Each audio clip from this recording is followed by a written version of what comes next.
Hi guys, let's do Focus Friday a little bit early. I am doing back-to-back podcasts this morning, and then I have a lab review with a friend of mine, and I have a hair tissue mineral analysis review with another friend of mine. So doing some good stuff today. I'm going to be educating people about their bodies and giving some really good information. I've got my trusty assistants here, both of them. Hooligans, essentially. But I wanted to hop on here and let's talk about something. So, I had a friend that made a post, and I've seen her transformation, and her transformation has all been about doing the things that we all know to do. I'm just going to say it, that we really all know to do. She has cleaned up her diet. She's gotten rid of the seed oils. She stopped eating out. She recognized that what her, that weight loss resistance and the joint pain, the skin issues, the feeling kind of wired when you lay down in bed at night, but tired in the morning when you wake up after 8 hours of sleep. Like all of that is your body sending you information. And you can decide that this is a normal part of aging and not really hear the things that are out there that make a lot of sense. Or you can say, you know what, this isn't a normal part of aging. This is something different. And in order to fix this, in order to have a different result, I have to do something different. And that's what she did. And I sent her a message and I just said, hey, thanks for posting that. I know that you're setting a good example for your daughters, that you're setting a good example for the people who have watched you do this. And I've seen her just transform. One of the biggest places that I saw, yes, she lost weight. She has a flat stomach. She looks fantastic. But one of the places that I saw was in her face. Yes, your face is going to slim down when you lose weight, but she lost that puffiness. That round, just puffiness in her face. Her skin is a whole lot better. And those are things that's information from your body letting you know that you're on the right track. And so how did she do it? Like I said, she started looking at her food. And really that is where you have to start. I don't know if I've told you all this or not, but in the state of North Carolina, a nurse anesthetist is only considered an advanced practice nurse. Yeah, believe it or not, like all the things that I can do as a nurse anesthetist, I am really only considered an advanced practice nurse when I'm giving anesthesia, saving your life, when I'm in the pre-op area or when I'm in the immediate PACU area. Other than that, I'm considered a registered nurse, which when I started my business and I recognized that I wasn't going to be able to, write prescriptions, I couldn't even do it if I had a collaborative agreement with a physician that they couldn't write prescriptions for me. And that kind of upset me because I've also been a nurse practitioner in the past, but when I went to anesthesia school, that license lapsed. And so at first, I even considered going back and getting getting re-educated just so that I could write prescriptions. And I'm so glad that I didn't do that because now, guess what? I have to lean 100% on what I know about root cause, how I know, how I evaluate lab data, and the functional tests that I actually get to look below the surface to help us decipher these messages that your body is sending you. So I don't write prescriptions. So what do? I lean very heavily on, I'm a nutrition first. And then I also do talk to you about all the things that make a difference. And those are things like your habits, honoring the rhythms of the seasons, honoring the rhythms of where you are in life, honoring the 24-hour rhythms that we're given. Hold on, I got to separate a couple dogs. Hey! This is all day, every day. But so I have to lean into that. And then I do also recommend some supplementation. But that's always on the back end. I want you to do the things that this friend did. So what did she do? She started listening to her body. She really started recognizing that the symptoms that she was having was information that she needed to pay attention to. And she started in the kitchen. So, cutting out those processed foods. If it comes in a box, if it has a label on it, it's probably something that doesn't need to be in your diet. If it is processed food, even if it's not fast food, if it's not, even if it's not fast food, most of the food in the restaurants is not homemade. They use a lot of sauces. Stop. They use a lot of sauces, and most of the restaurants get their food from Cisco, which is processed food. So you might not be taking it out of a box, but that restaurant probably is. And it really doesn't matter. Like, most of the stuff is not homemade. Most of the stuff is prepackaged. So if you can eat whole foods at home, really paying attention to what you're putting on your foods, a lot of those packets of like seasonings and that kind of stuff have things like MSG. They have citric acid. They have hidden soy. They have a lot of kind of preservatives, a lot of neurotoxic stuff. They might have hidden sugars or sugar substitutes. So if you can really do that on your own, like make your own mayonnaise using olive oil or using eggs, hard-boiled eggs. There's a new trick to do that. If you can, make your own salad dressings, and they taste better. They don't last quite as long. They're not quite as convenient, but it doesn't take that long, and you can make it exactly the way that you want it. You want more garlic? Put more garlic in it. You want more, and garlic is another thing. Be aware of where your garlic comes from. If you can buy at a farmer's market and you can get it local, hold on, I really do have to separate these two. Stop. No, sir. All day, every day. You have to be careful where your garlic comes from, because most of the garlic that you find in the stores these days comes from China, and it is the growing process of it. It's also a genetically modified product, so you have to be aware of that.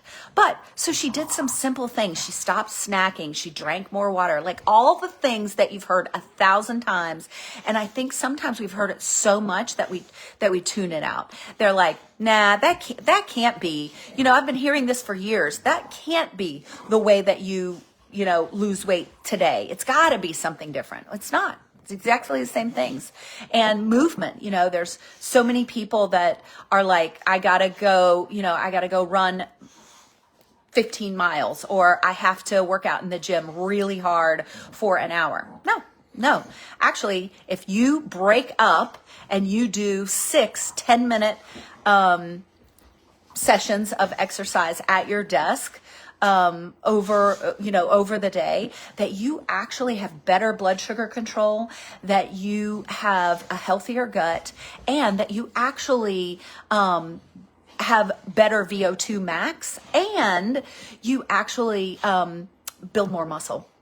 So it doesn't have to be extreme, but it's basic. And I think that we're just looking for the Holy Grail. We're looking for the answer that we think is not hiding right in front of our face, but it's hiding right in front of our face. So that isn't what I wanted to talk to you about. It's a little bit of what I wanted to talk to you about. But what I wanted you to focus on today is that I saw someone post, someone who lives near me, who actually owns a gym, and she does, she gives out nutrition advice as part of what she does in her gym. All right. Stop it now. Stop. Anybody want a couple of dogs for a while? And of course, that lasted 1 second, not even. But anyway, so she posted this on her page where she had Eggland's Best. Now, Eggland's Best, we hear that they actually have less saturated fat in them. That's been proven. There's actually a lawsuit pending on that has never been confirmed. So that's misadvertising the benefits of Eggland's Best eggs. and they were prepackaged in a bag where they're already boiled, peeled, ready to go. All right, friends. So first of all, let's talk about a couple of things. They are boiled, peeled, and unpeeled in an industrial setting. So even if they did it exactly like you did it at home, they're doing it on a mass scale, and there is a lot of risk for contamination. Number one. Number two, in order to keep those eggs fresh longer, they actually, they do a common process, which is after they boil them or steam them or however they, hard boil them, they dip them in water. But we're dipping thousands of eggs into water to cool them down. And then after that, they put citric acid on them. Now, we've talked about citric acid in the past. And for people, citric acid itself is not necessarily a bad thing. It is grown from black mold. And that can be a problem for people who have issues with their neurotransmitters. They have had mold exposure in the past. They have histamine management problems. They have mast cell activation. They have long COVID. Like those people who are already susceptible can have an issue with that. So I'm like, you know what? They have these little steamers that cost $10. You can find them anywhere. And it literally, like, while you're getting ready in the morning, you can be hard boiling some eggs. So I appreciate what she was showing, but I'm like, no, boil the eggs at home. Because the other thing that happens, once you remove that shell, you remove the protection from the egg, and it has such a risk for contamination. I would not, and salmonella is one of the things that we can get from chicken. I would not want you to get salmonella. And it doesn't take that much for you to be exposed in an industrial situation like that. Second thing that happens is, depending on how long, those eggs have actually, when they were boiled and that sort of thing, the texture of them changes over time. And that means that the proteins are being denatured, which means that they're not available for you. They're harder to absorb and they provide less nutrition. Stop it now. Oh my God.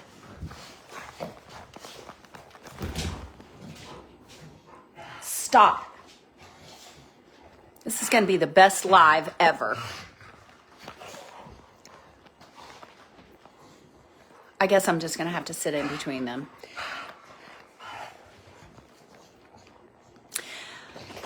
The proteins get denatured, so they are less available for you to absorb that to get the nutrition out of it. Okay, so that was the eggs. The other thing that she showed was that she showed this yum yum sauce. And she mentioned also that when she eats her eggs, that she actually takes the yolks out. Don't do that. If you're going to eat eggs, just eat the eggs. The good stuff, yes, you're getting protein in the whites, but the yolks have choline, which is really important for our cell membranes, for our hormones, for our brain health. Like, there's good stuff in a yolk. There's a lot of other ways and a lot of other areas that you can look to cut out fat, but don't cut out fat from your eggs. Eat your egg yolks. But what she did is, so she's just eating the egg whites and she's using yum yum sauce. A sugar-free, prepackaged yum yum sauce. Well, guess how many grams of fat are in that yum yum sauce? 13 grams of fat. So there's that. Number two, it's highly processed. I looked at it. It has so many seed oils, so many preservatives. Don't do that. Don't do that. Use some salt and pepper. Put an avocado with your egg. I mean, so I appreciate that she's trying to, give you some time-saving things, to get your pre-boiled eggs. But it's not good advice. I'm sorry, that's not good advice. So I guess my Focus Friday today is all about this. It's all about, does it pass common sense? Like, you may love yum yum sauce. I do. But I'm not going to put it on my eggs when I'm trying to be healthy. when I'm eating eggs to be healthy. And I'm also not gonna get these, pre-boiled eggs. It doesn't take that long. Do it the night before. If you're in that big of a hurry, do it the night before. It's not hard. So just save time where you can. Eat whole foods.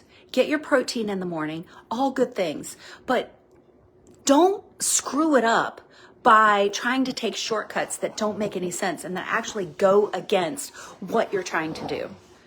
Okay, so this has been the craziest live. I'm so sorry, but hopefully you've got some good information. If you have questions about anything, like if you say, hey, look at this, does this make sense? What about this? I'm happy to give you that information from my perspective.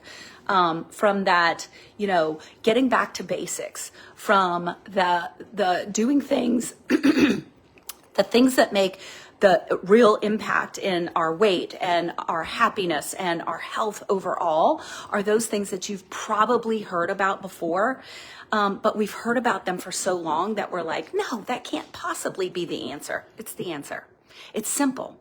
It's simple. Eating whole foods, not snacking all day long, getting up and getting outside, gentle movements. You don't have to kill yourself. You really need to love yourself and you need to listen to yourself in order to be healthy. So, all right, guys, I'll talk to you soon. Hopefully the next live is not going to be this crazy.